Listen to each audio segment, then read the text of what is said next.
É como eu te falei, eu desejaria assim, falar sobre um pouco da vida aqui do distrito, sabe?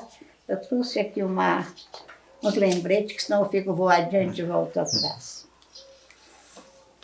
A nossa zona, Campo das Vertentes, situado dentro dessa zona, São João del Rei. E nós aqui pertencemos a São João del Rei. Aqui, mais ou menos, 36 quilômetros a São João del Rei. Tinha, acho que, 8 quilômetros de terra até Restinga. Temos essa aqui, que é toda de chão, de terra.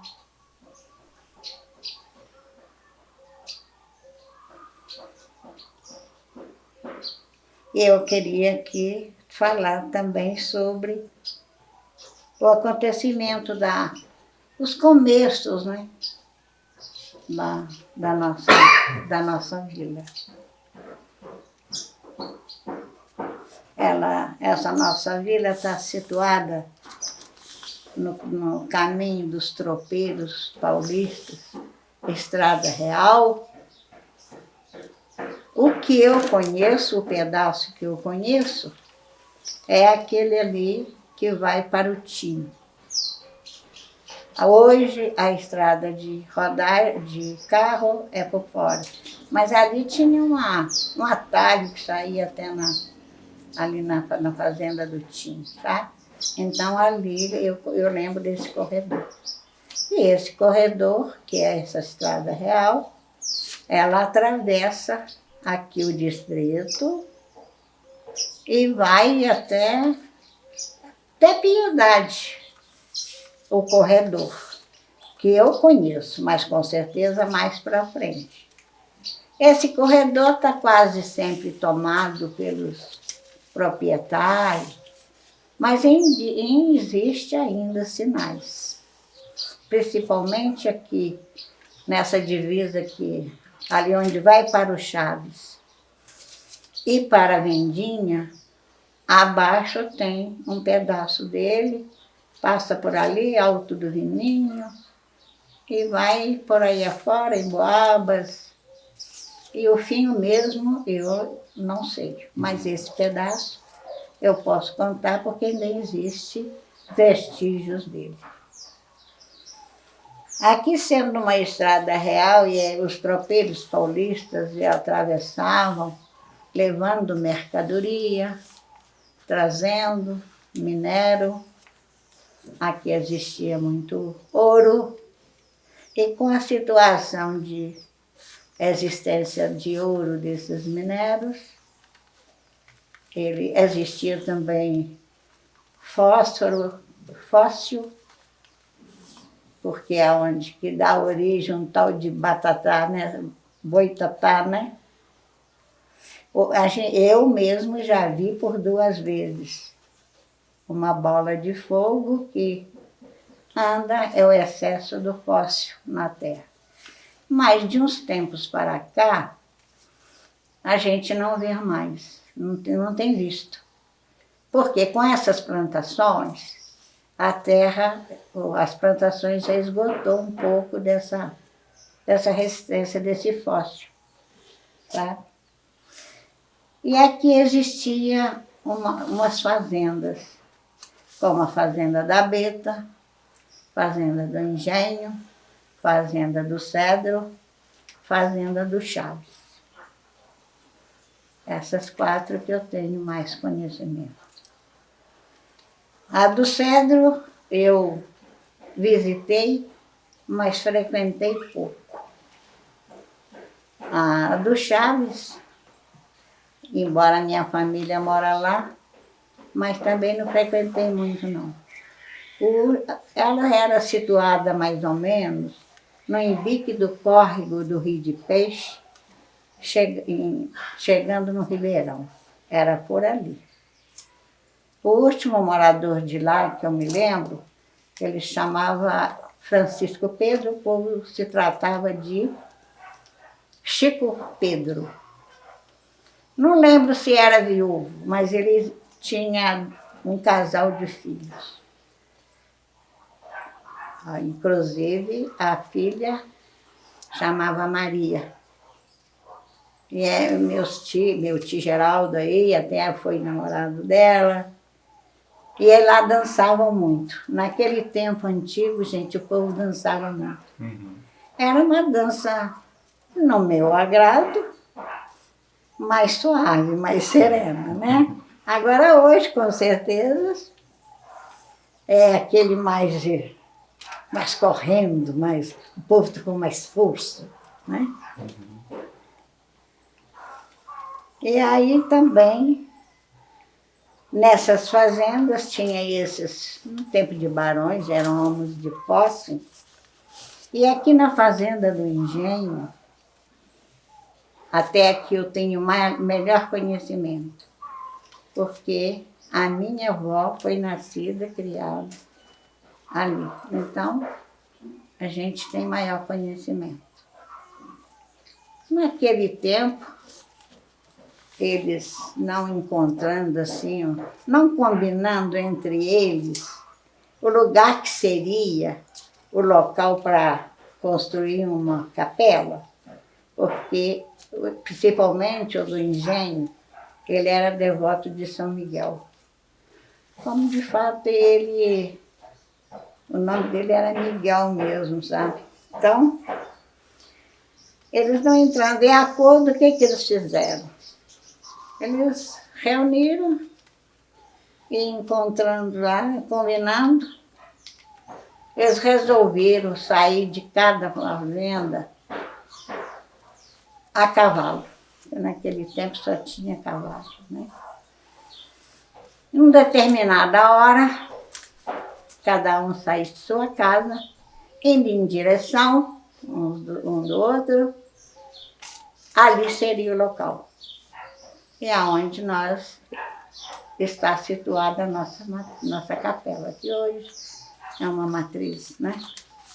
Mas ela tem uma parte antiga, que o Odailson mesmo conhece. Essa mais alta, ela é mais nova. Agora, daquele tempo, é do Arco do Cruzeiro para voltar. Naquele tempo, né, sendo ricos o terreno, então existindo muito ouro, ela foi construída muito bem, com belas pinturas. Né? Naquele tempo ainda existiam aí as ajudas escravas também, né? Que colaboravam muito com as construções. E assim eles levantaram a capela. Levantaram a capela em homenagem aos arcanjos, tendo como principal, no altar principal, São Miguel. Entrando na igreja, à esquerda nós temos São Gabriel, mas aí são laterais. A principal é de Miguel e à direita São Rafael. Miguel nós temos como defensor do mal, como valente guerreiro, defensor do mal. São Gabriel como mensageiro da paz e da vinda de Jesus. E São Rafael é a cura de Deus, quer dizer, Deus cura. Tem outras imagens também antigas, mas vou falar sobre as principais, que essas outras já vieram depois, né?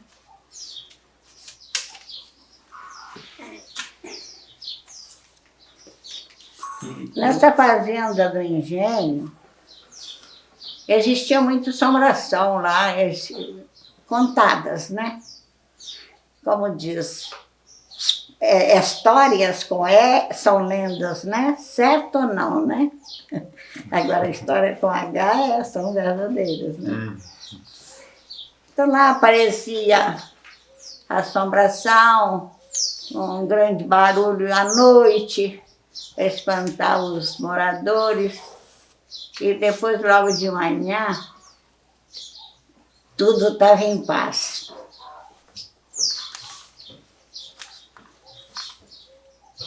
Tinha também, eles não tinham mão de obra, escravos também.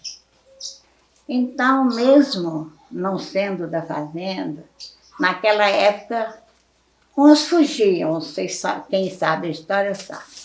Uns fugiam, né? Então, eles ajuntavam no mato, ali, em grupo por ali, vindo de várias partes.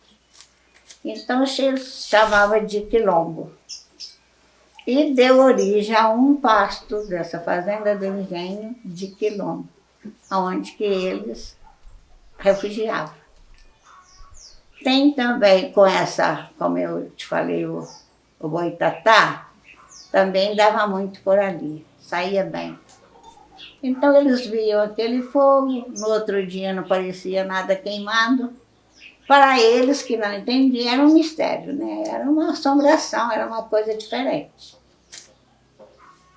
Mas aí, com espaço de tempo, vieram a conhecer, deram o nome de boitatá. Com esse nome de boitatá, eles deram o nome também num pasto da fazenda de batatá. Você conhece, né, Daí? Uhum. Pois é. Então deu essas origens.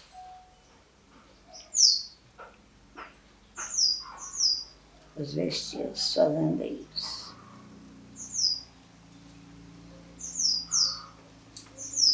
Com o passar do tempo dessas pinturas belas da matriz, foram encobertas, toda de branco. Tá? Acabou, ninguém via os sinais. Eu não sei a mente de cada um, mas no meu modo de pensar, uma reconstrução fica muito cara. Talvez na época eles não tinham condições, não sei por quê. Resolveram cobrir aquilo que era bonito. Depois, não tem muito tempo nada, a gente agradece ao Osni, que é sócia de Osni Santeiro, vocês devem conhecer. Ele, aos poucos, ele foi mexendo naquilo, ele gosta de coisas antigas, e ele começou a descobrir. Quando ele começou a descobrir, é que deram, como diz, a curiosidade do povo voltar àquelas pinturas antigas. Como o altar de São Miguel, São Gabriel e São Rafael, o púlpito, a sacristia foi reconstruída com as pinturas. Mas já tinha também construído aquela parte grande.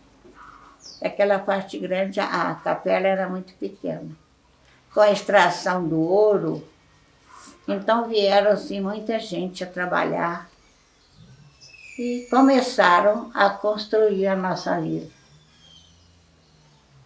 Porque vinha para trabalho, fazia uma casa, não eram umas casas precárias, inclusive tinha muitas de capim,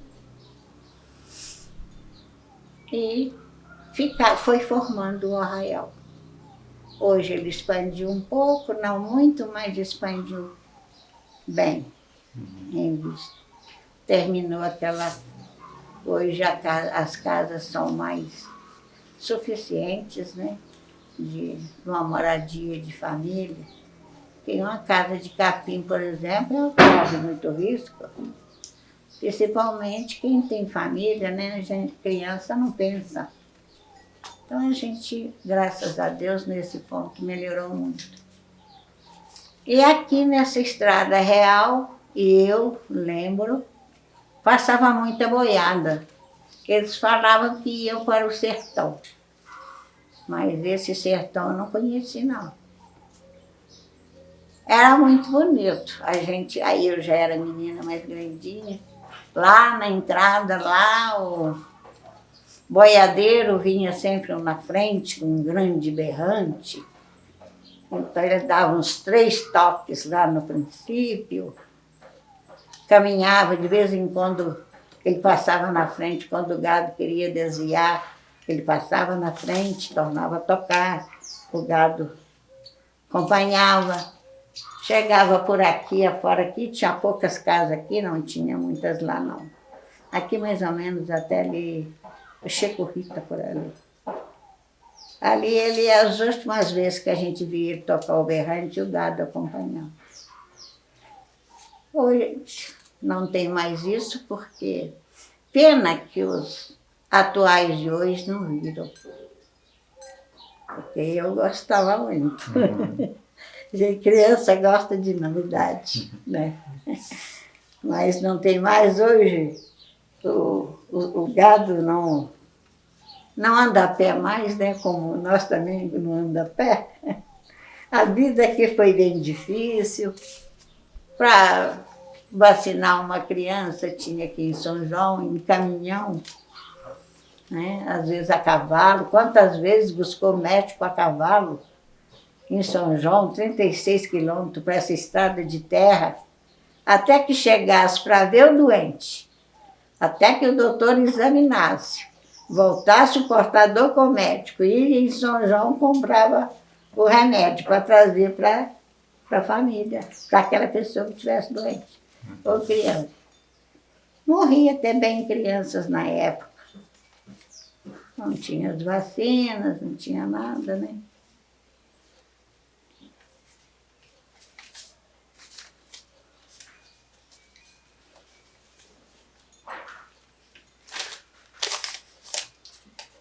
Meu segundo foi para onde será? Oi, muito obrigada, moço. Senão eu fico voltando atrás, é só por isso. Esses ouros que existiam aqui foram bem explorados por várias companhias, mas não foi esgotado, não. Aonde encontrava mais ouro é a fazenda da Beta. Portanto, deu origem à fazenda também da Beta, né? Mas o ouro acho que afundou um pouco. Até poucos anos ainda havia alguém que tirava um pouco de ouro. A gente via, parecia um tipo de gamela, chamava... Como é que chamava? A pequena era carimbé, a outra bateia. Era um tipo de uma gamela, mas não tinha aqueles lados laterais, não. Ela era assim, dava uma lavada de jeito que escorria bem. E depois passava para esse carumé, que ia aperfeiçoando mais, coando mais. Meu avô foi, assim, comprador de ouro, meu avô paterno. Então ele tinha uma balancinha muito bonitinha, que eu não sei para onde foi. Mas era muito bonitinha a balancinha de acabar de purificar, pesar o ouro, a pessoa levava o dinheirinho, comprava, ele vendia também alguma coisa. Ele, naquele tempo, não comprava pacote, comprava um açúcar, meia libra de açúcar, que era 250 gramas, né? Hoje. Uma libra, 500 gramas. Hoje, meio quilo, né? Mas viveram, graças a Deus, plantavam, colhiam a maioria das coisas, né? Então favorecia muito, mas a vida foi muito sofrida. Por um lado, muito boa, mas por outro lado, muito sofrida. Hoje melhorou muito. A tecnologia hoje está avançadíssima. Se for desse jeito, nem sei. Se Deus não deu uma parada lá na frente, sei até onde vai, né? Trouxe muita coisa boa, mas trouxe muita coisa ruim. Aqui os vícios eram a cachaça e o cigarro. Cachimbo, que até nem usava, de palha e cachimbo. Eu acho que, sei lá, acho que a Janina deve fumar cachimbo até hoje. Não sei, mas é capaz. A dona Bernarda fuma. Pois é. Então. Aqui a nossa festa principal aqui, desde aquela época, era de São Miguel. Porque São Miguel, por conta dele ser escolhido mesmo como principal, e não faz a festa só dele, não. A festa é dos 3 arcanjos. Mas o principal é São Miguel, né? Predomina. Houve muita festa, o povo vinha a cavalo, trazendo colchão, biscoito, carro de boi, cheio de criança, com família, e colchão, biscoito, essas coisas. Chegava na véspera, aí alugavam uns lugarzinhos. Aqueles que moravam na zona rural têm suas casas, e têm até hoje, né? Depois, decorrer dos 4 dias, voltava para casa de novo. Dia 29 sempre foi e é festejado os 3 arcanjos. Na época, era festejado São Benedito. Um dia, era 4 dias de festa. São Benedito era festejado os provedores eram um só, mas tinha o dia apropriado para cada, assim, de acordo com as pessoas. São Benedito era ajudado e ajudava os provedores naquele dia. São as partes, todo mundo frequentava, mas a ajuda era dos mais escuros. Tinha de Nossa Senhora, então todo mundo ajudava, mas eram as Marias que pegavam mais o duro. E São Sebastião era dos criadores e até hoje permanece. Hoje os padres mudou, entrou Nossa Senhora de Fátima, essas coisas assim, mas o que a gente lembra verdadeiro era isso.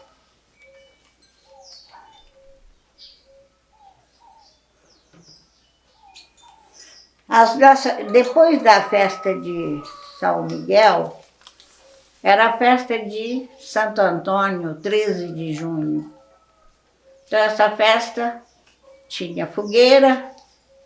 Dizem, você me desculpe, menina, que as mulheres e as moças amarravam Santo Antônio em pé de couro de cabeça para baixo para arrumar namorado. Se é certo, não sei, eu nunca amarrei, não vi não, mas é contado. Acho que elas tinham medo de ficar sem casar, sabe? E aí casavam, porque ele tomou o nome de Santo Casamenteiro, né? Acho que vocês sabem disso. Santo Casamenteiro é bom para fazer milagre. Porque Santo Antônio, ele fazia tanto milagre que o diretor proibiu ele de fazer milagre. Aí, num prédio, que tinha um pedreiro lá em cima construindo, escapole de lá. E ele passava perto. Ele gritou Santo Antônio. Santo Antônio falou, separa aí, porque eu não posso te descer, porque o meu superior me proibiu. Aí ele foi lá, pediu a ordem, o superior. O superior falou assim, mas o pior você já fez, que é parar o homem no ar. Agora você pode acabar de descer. E fazia fogueira também. E dançavam, gente. Como que o povo dançava? Depois vinha São João Batista, 24 de junho, né? Então tem uma crença, lenda, não sei, fé. Não sei que cada pessoa sente, né? Cada um sente de um jeito. Então aqui tinha várias bicas, né? Porque não tinha água em Canadá. Ô menino, que isso, estou só atrapalhando, né? A terceira vai dar nessa mesma aí. Acho que é essa que está na minha mão. A gente empolga com o conto e a gente esquece das mãos, não é? Depois vinha essa de São João, que o povo levantava de madrugada, antes do sol nascer, para ir nas bicas de água, buscar água. Aquela água, para nós, Não era para eles, não. Para nós eram bentas. Então a gente ia, lavava o rosto, trazia água para dentro de casa, porque um anjo passava nas águas antes do sol nascer. Eu acho que muita coisa não poderia ter acabado. O dia que falta água aqui, como agora, está uma miséria d'água, nós tínhamos a bica para buscar água. Então não podia ter terminado. Né? Tinha uma aqui, tinha duas aqui nesse buracão, tinha uma no pintor, que você deve saber disso, e tinha uma onde que nasce a nossa água, que é encanada. Né? Então, eu acho que não poderia ter acabado, mas com a facilidade da água encanada, o povo vai esquecendo das coisas que passaram, né? Nessas fogueiras, sempre tinha solto. Depois de São João, aí era uma fogueira mais assim, mais grande, mais entusiasmada. E o povo dançava muito ali de volta. Ficava a noite quase inteira esperando aquilo tudo queimar.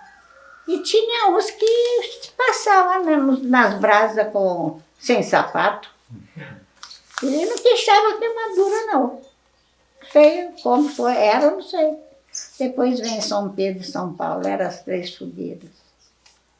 E na festa, nessas fogueiras, soltava muito balão, eu achava muito bonito.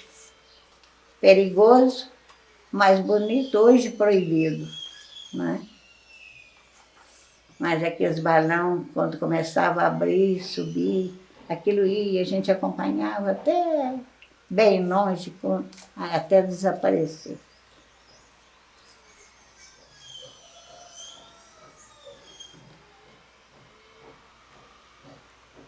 Eu acho que tá aí bom para vocês, né? Tem umas lendas por aí do Cajiru também, que na escuridão todos os gatos são pardos, né? Tinha um cachorro preto que andava aí na rua, não mexia com ninguém, mas não saía do caminho. Tinha uma galinha de pinto que andava perambulando pela rua. Já vou mexer com as mulheres de novo. Aqui tinha uma rampa grande aqui, então que parecia uma moça vestida de noiva, chorando, porque o noivo deixou ela no altar. Mas com a chegada da luz, eu não sei, os assombrações desapareceram. Tinha um brinquedo também nessas festas juninas de bumba, meu boi. Isso vocês também, você já deve ter visto falar. Então, um homem ou um rapaz, eles vestiam de boi. Punha chifre, sabe? Andavam meio assim, como um boi assim. E a turma, igual um rodeio, fazendo festa ali de roda, e ele avançava num, ele avançava no outro, aquele corria. E assim ficava a noite inteirinha passando com esses brinquedos, dançando até no outro dia quase, e brincando com essas brincadeiras. Esse já é no meu tempo, né? Que a gente sabe. E até aí, vocês têm horário determinado? Então, vocês querem perguntar alguma coisa? Você parece que ia perguntar? Não, eu ia perguntar só o negócio das fazendas. Você sabe me falar mais ou menos qual ano que era isso, assim? Em 1700 e pouco, na fazenda do Eugênio, ali do Engenho, eles encontraram um escrito. Portanto, ele deve estar... Já tem uns 10 anos, não tem? Foi comemorado 1760, que foi, né? Que foi comemorado desde a origem até 1760. Que foi essas fazendas, e aqui no Engenho encontrou escrito. Então eles pegaram por aí, nessas fazendas. Que foi o princípio da origem da nossa vila, né? Mas a vila Depois os estudos melhoraram muito, muitos saíram para estudar. Depois muitos teve oportunidade de pegar conduções para ir em São João, Madre Deus, estudar, né? E depois veio para aqui também, já desenvolveu o estudo aqui. Então melhorou muito, numa parte melhorou muito, até que nós chegamos com essa tempestade, né? Essa nuvem aí desse Covid-19. Isso está prejudicando muito, por um lado, porque atrapalhou nossas comunicações, mas aumentou a vida em família. Porque com o negócio não poder sair, o povo, quem pensa vai ficar mais em casa, né? Mas não deixou de levar para junto de Deus muita gente. E até hoje priva muito, a gente não pode visitar, né? É só família. Eu, por exemplo, gosto muito de visitar, gosto muito de conversar. Eu gosto muito de ter. Domingo aqui para mim é uma festa, porque os filhos vêm, que aí os filhos podem vir. E também, eu não, mesmo que chegue alguém de fora, a gente não tem esse direito, não, porque primeiro quem domina esse mundo é o nosso Criador mesmo. E ela é misteriosa, essa doença, vocês concordam comigo? Sim. Não sei se vocês vão concordar, vou falar o porquê. Numa casa, pega no marido, não pega na mulher. Pega na mãe, não pega no filho. Eu não entendo muito bem, não. Eu não sou cientista, não, mas Deus não mandou esse castigo, eu creio. Mas ele pode acabar de uma hora para outra. Se ele está esperando as nossas partes, eu não sei. Já começou, tem essas vacinas, né? Não impede de ser contagiada, mas facilita um pouco, né?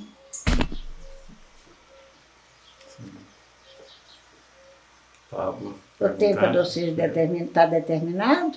Não, acho que é bem livre, assim, a gente Não, teve uma aula de outro dia eu te história falei, né? Eu queria falar um pouquinho sobre o padre Miguel, não sei se vocês já viram falar nele. Nosso padre aqui, o Daílson sabe quem mora aqui. Padre Miguel Afonso de Andrade. Eu ouvi algumas histórias, mas eu sou curioso, assim, eu já só ouvi por alto algumas histórias dele. Pois é, alguma coisa a gente pode contar, o que lembrar, né? Que a gente, com o espaço do tempo, a gente nasce e desenvolve a inteligência. Num determinado tempo, ela fica mais, se você não procurar estudar, mais ela dá uma parada. Mas quando vai chegando ao ponto da gente, ela não consegue mais andar muito para frente, não, viu, gente? Viver é muito bom, mas é difícil também. Vocês até me desculpem, porque a gente, meu português é meio assim, decadente, sabe? Tem até professores aqui. Mas a gente se dá para entender, o português é assim, que é o mais difícil. Tem que falar para entender. Entendeu? Cada um escreva como quiser, né? Não é verdade? Pois é, eu queria falar sobre ele. Ele é filho de Francisco Afonso de Andrade. Nós tratávamos ele de Chico Afonso. Era casado com a dona Alifoncina. Ele não era daqui não, ele parecia um alemão, ele era de alta estatura, falava de arranco, meio avermelhado, sabe? Eu não sei, as moças gostavam de casar, porque foram aí, eu não queria casar com ele, não. Porque ele era tão diferente da nossa convivência, do nosso jeito. Mas ele casou com a moça daqui. Eles tiveram 12 filhos, 4 mulheres e 12 filhos, homens. Um morreu jovem, então ficou 11. E dentro desses 11 nós temos o Padre Miguel. Tomou o nome de Miguel porque nasceu no dia de São Miguel. A devoção aqui era grande e é grande até hoje, né? Ele nasceu aí com os seus irmãos. Situação financeira dos pais eram boas. Eles tinham fazenda no Bananal, tinha fazenda aí na Casa Nova, esses pastos por aqui era deles, pintor, então eles eram donos de bem terra. E no decorrer do tempo, quando ele começou os estudos aqui e terminou, ele foi para Mariana estudar. Nessa época, nós aqui pertencia a Mariana, Diocese de Mariana, porque aqui São João del Rei não era diocese. Então nós ficou pertencendo a Mariana. E ele estudou lá. Depois ele veio, em 1939, ele foi ordenado padre e celebrou aqui a primeira missa. Ficou por aí, não tinha o meio de comunicação dele, era a cavalo. Mas ele gostava sempre de um burro. E burro bravo, meio bravo. Tinha dia para ele arriar e montar, ele tinha que torcer a orelha do burro e levar no chão o outro arriar. Porque ele era um homem forte. Grande, forte, gordo. Ele tomava conta de vários lugares, como Vitória, Emboabas, Chaves, tinha essas capelas aqui, Chaves, Vendinha, Cedro, Januária, Engenho de Serra. Então isso tudo ele tomava conta. E tomava conta aqui da paróquia. Ele morava aqui, tudo bem. Era chamado muito nas fazendas para celebração. Nas capelas, naquela época, era cruzeiro, não tinha capela. Celebrava no cruzeiro, debaixo de árvores, sol. Ele sempre ia a cavalo. Para onde ele fosse, era cavalo. Simples, humilde. Era uma casa como a minha, assim. Nunca faltava nada, mas também não era só muito sofisticada, não. Como tem até hoje, tem muita gente que vem visitar, é uma casa de soalho, uma casa... Vocês veem que tem em frente à igreja tantos prédios aí de roda, e ela sempre baixa, né? Ela é de frente à igreja.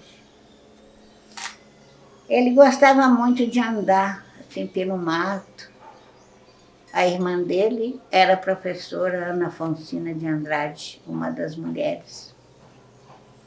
Eu fui aluna dela até na 3ª série, que aqui só fazia até a 3ª série. E ele ajudava nas horas assim que ele estivesse em casa, ele ajudava ela. Porque ela tinha dificuldade, ela era muito aleijada. Sabe? Então, para ela andar, para ela vir do quarto até na escola, no salão ali de cima, naquela porta de cima, tinha muita dificuldade e ele ajudava ela muito. Então a gente conviveu muito com ele, dando lição, conversando. Tinha missa todos os dias, toque da Ave Maria. Batizava, casava, enterrava, fazia seus atos religiosos que cabia a sua capacidade e a sua ordem. Mas, como a igreja sempre perseguida também, surgiram umas fofocas. Não nego que ele tinha dia, ele ficava mais nervoso. Às vezes ele vestia até 2 paramentos, tá? Tinha o primeiro sacristão dele foi um tal de João do Américo. O segundo foi, ele chamava José Rafael e nós tratava ele de José Rafael, Zé do Nicolau, que nós tratávamos ele. Esse era escuro e era assim muito calmo. E o padre Miguel celebrava a missa lá para as 11 horas. Aqui essa missa é tradicional, 11 horas. E o Zé ficava com ele, o Zé Coelho, ajudando a celebrar, porque era o sacristão. Depois, coitado, é que ele ia para a roça, para capinar, para plantar, para colher. Tinha, a mulher dele chamava Antônia, tinha 2 filhos, que eu não sei se você se lembra, um último até trabalhou ali em Putinho. Ele é baixinho, assim, igual aqueles Casimiro, assim, sabe, grossinho. Sabe, nem sei, deve ter morrido todos também. Aí surgiu, assim, ele andava muito para os campos, assim, para os matos dele, né, nos terrenos dele. Surgiu umas fofocas aí meio inescrupulosas, que sempre em todo lugar tem fofoca. Isso chegou lá no conhecimento do bispo. As mulheres falavam que ele corria atrás delas, mas elas iam lá, desmanchavam a seca e levavam os morião. Uai, ele, claro que ele não ia zangar, né? Então, eu acho que isso é que surgiu um pouco as fofocas. Aí foi interpretado diferente. Ele perseguindo as mulheres, né? Eu acho que a interpretação deve ter sido esta, que só pode ser. Elas não iam falar que estavam roubando, né? Não é roubar. Lenha podia tirar à vontade. Eles não proibiam, não, mas desmanchar cerca, não. Aí Dom Delfim um dia mandou buscar ele aí, conversou com a família dele para levar ele para fazer um tratamento. E ele muito obediente, naquela época a família muito obediente, né? Como diz, o bispo era a autoridade maior. Aí já era São João del Rei, primeiro bispo, Dom Delfim. Ele que mandou buscar ela aqui já tinha diocese.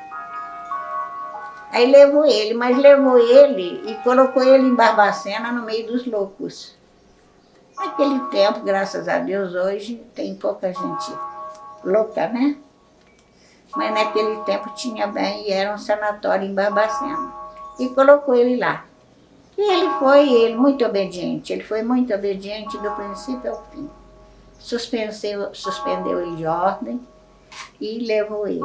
E ele morou lá bem tempo. Mas foi só ficando decadente de saúde.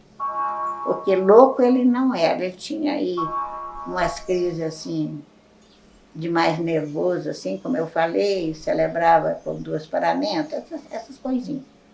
Mas também nunca avançou em ninguém.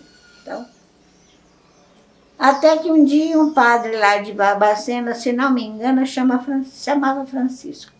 Mas esse eu não vou... não, me parece que é, mas eu não tenho muito bem certeza, não. Foi lá visitar ele e achou ele muito mal. Aí mandou pedir o Dom Delfim se podia levar ele para a casa paroquial para morar com ele. Aí Dom Delfim cedeu. Ele foi. Saiu também quietinho, foi, ficou lá. Não reclamava, mas melhorou bem. Porque o tratamento mais carinhoso, mais tranquilo, né? E aqui, pouco tempo, teve um padre aqui, porque aqui vem muito padre, bispo aqui visitar essa igreja. Então a gente até tem que... Sempre eu gosto de falar com o apostolado aqui dela, eu falo, tem que deixar a igreja mais ou menos organizada, porque aqui vem muita visita. A gente sempre, eles vêm sempre aqui e eu que vou lá com eles. Tem muita visita. Aí ele, depois que ele melhorou, ele veio embora para casa. Aqui, para a casa dos pais aqui. A mãe eu não conheci não, conheci o pai. Nessa época o pai também acho que tinha morrido. Aí ele ficou por aí, coitado, mas não podia, suspenso de ordem, não podia fazer nada. Na época do padre Zé Tiburcio, que foi vigário aqui, é que levava ele para concelebrar. Quer dizer, o celebrante era o padre Tiburcio e ele era o concelebrante, porque ele não tinha ordem de celebrar. Ele só ficou com os abenços, porque isso ninguém segurava, né? Então ele conseguia dar a benção. Naquela época tinha muita fitosa. Então eles traziam o sal para ele dar a benção. Às vezes na divisa do pasto tinha fitosa, não pegava. Ele alcançava sempre de Deus muita ajuda para o povo. Então, e continua hoje no céu, conseguindo muitas graças para nós. Extraída pedra de vinhos, bebe uma água benta, põe um pedacinho da batina, as pedras sempre saem. Depois ele andava sempre de botina, ele era muito diabético. Ele não controlava muito o diabetes, não, ele era meio abusado. E machucou o pé. E aquela ferida não cicatrizava. Vocês sabem muito bem que o diabetes impede um pouco a cicatrização, né? Vivia e sempre ele ficava mais deitado na poltrona, a gente ia lá. Eu conto assim, como testemunha da minha mãe. A minha mãe me pareceu com deu uma cólica de fígado muito forte. No tempo de geada, ali está tudo branquinho de manhã, nós saímos com ela. Mas ela foi e me falou assim comigo: ó, Maria, você vai lá perto do Padre Miguel, uma bênção para mim. Aí eu fui. Cheguei lá, ele estava deitado na poltrona, no salão grande. Eu fui, cheguei, tomei a benção dele. Ele abençoou, ele falou: o que você está desejando, minha filha? Porque ele tinha muito costume comigo, de criança. A gente estudou junto com ele, né? Eu fui e falei com ele. Falei assim: ó, Padre Miguel, minha mãe deu uma cólica de fígado, parece de vesícula, fígado, muito forte, nós estamos levando ela para São João. Ele foi e falou assim comigo. Ele atendia a gente de olhos fechados. Ele fechou os olhos assim e falou assim: ó, minha filha, será que a sua mãe não tem algum tumor nesse fígado ou na barriga, não? Eu falei: isso eu não sei, padre. E nós fomos embora com ela. Ela apareceu depois, assim, logo, com um caroço assim no pescoço. Aí levamos ela para o doutor Mauro Moraes. Ele fez a biópsia. E aquele caroço, no mexer, ele cresceu, fez a biópsia, deu um câncer maligno de 2 qualidades, e os mais bravos.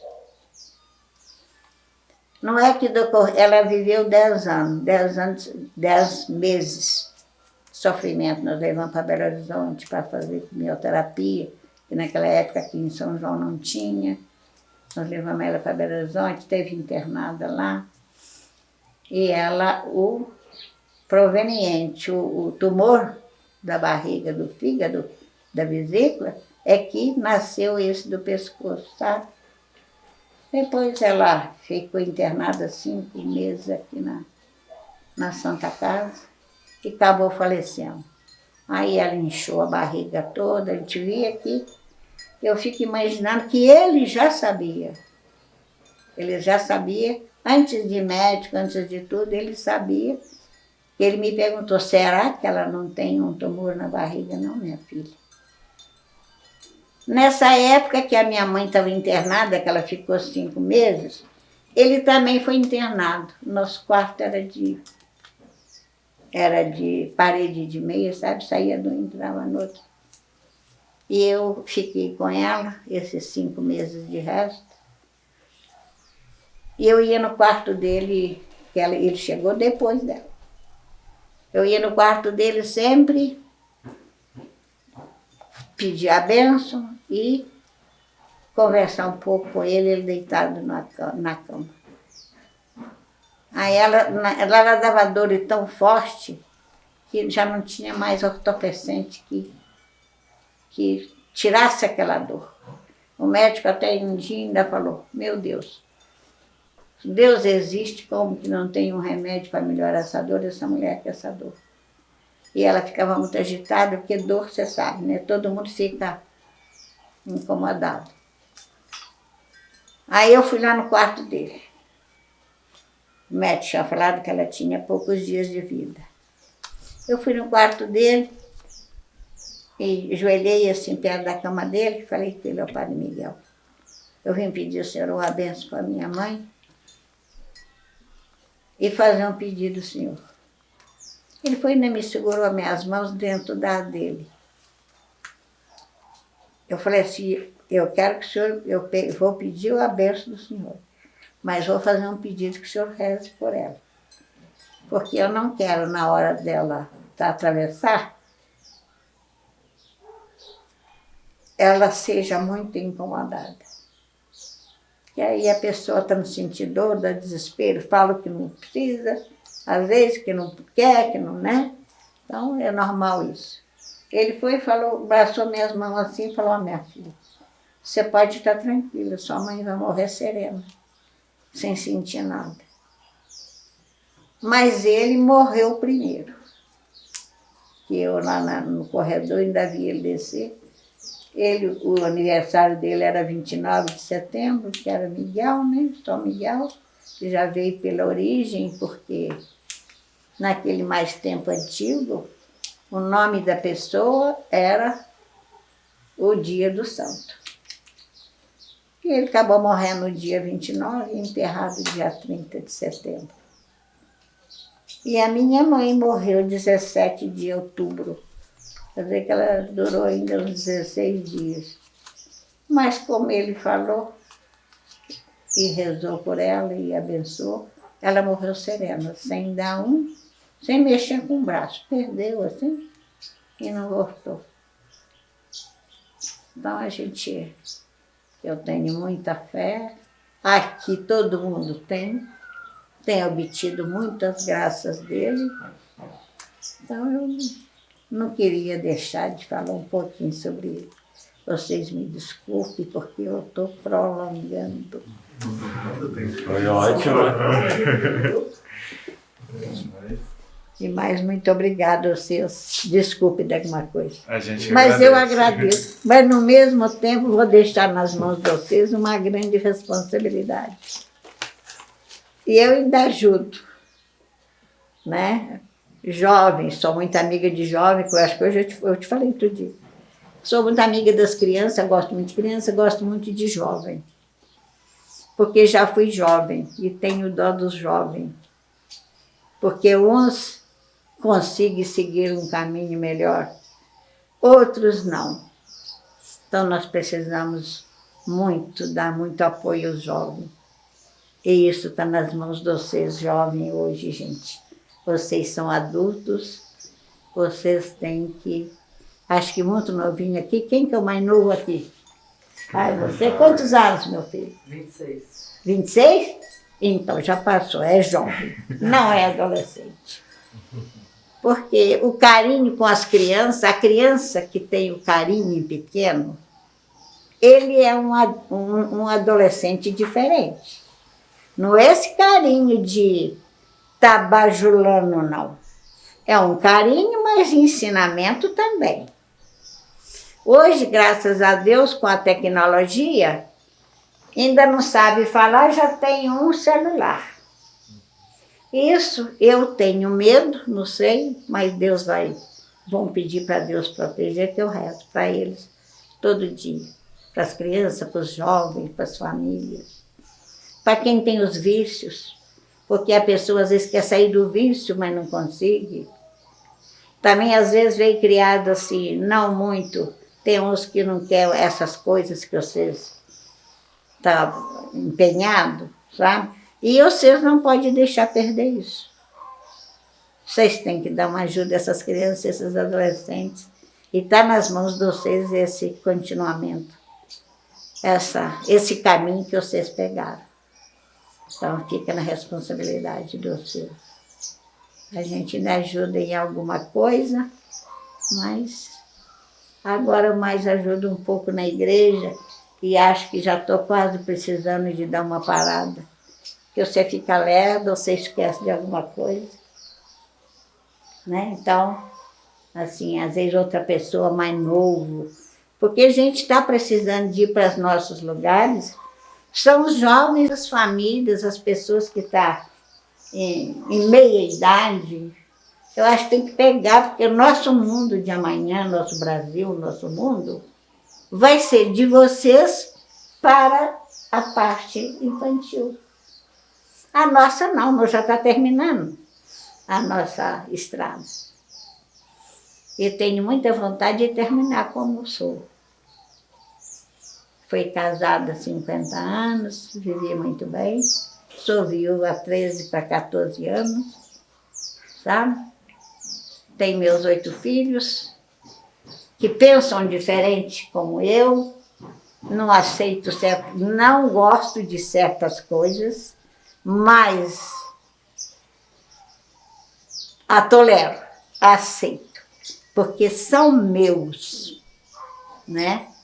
Tem uns que casou, vive com outro, com outra, mas aceito o que chega, porque se eu não aceitar o que chega, o meu filho é obrigado a fugir um pouco de mim, porque ele não pode reconciliar a companheira comigo, como que ele faz. Então, eu vou dar dificuldade a meus filhos.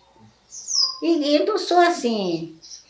Tenho elas como nora, desejo todo bem, rezo, trato bem, não trato mal, sabe?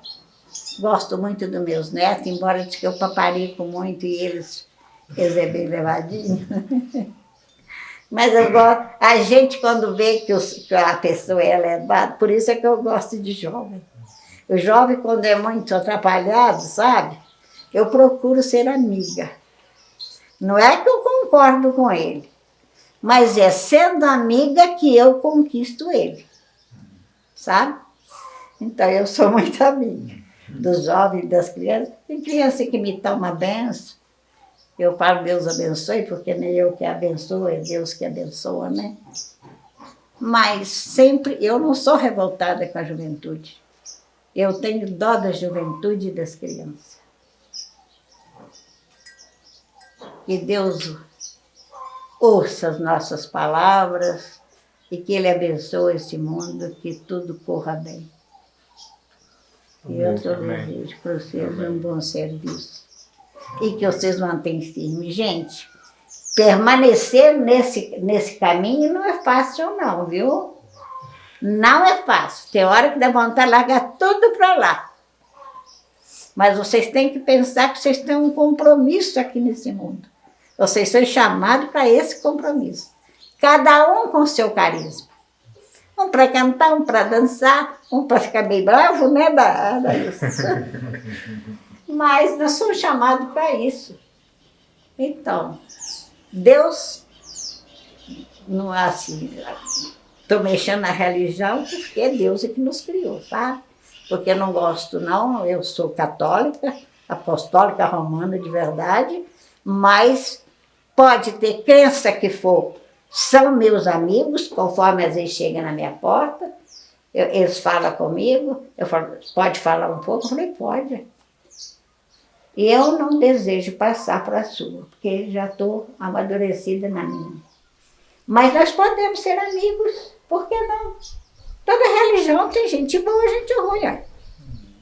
Toda classe tem gente boa e tem gente ruim. Ó. Não é mesmo? Infelizmente. Mas se fosse todo mundo bom, nós não precisávamos morrer para ir para o céu, porque nós já tínhamos ele aqui.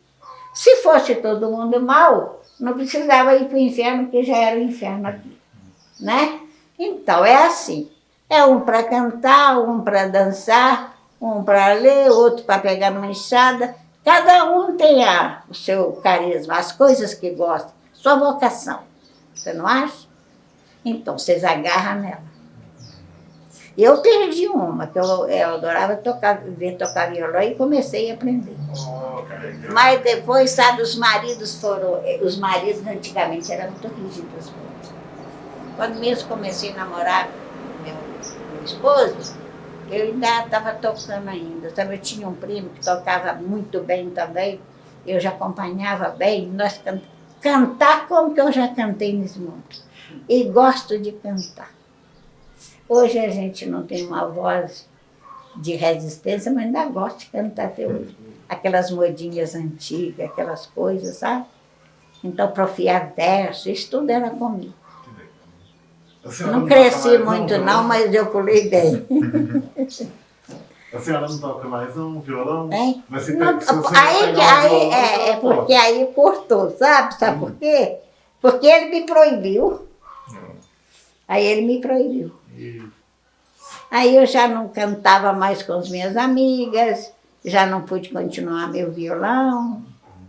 Ah, mas mas tem apreciei. Tem tempo ainda de a senhora pegar um violão. Ah, e tocar mas um agora violão, eu tô com 82 anos. Uai, então, aí, olha, então...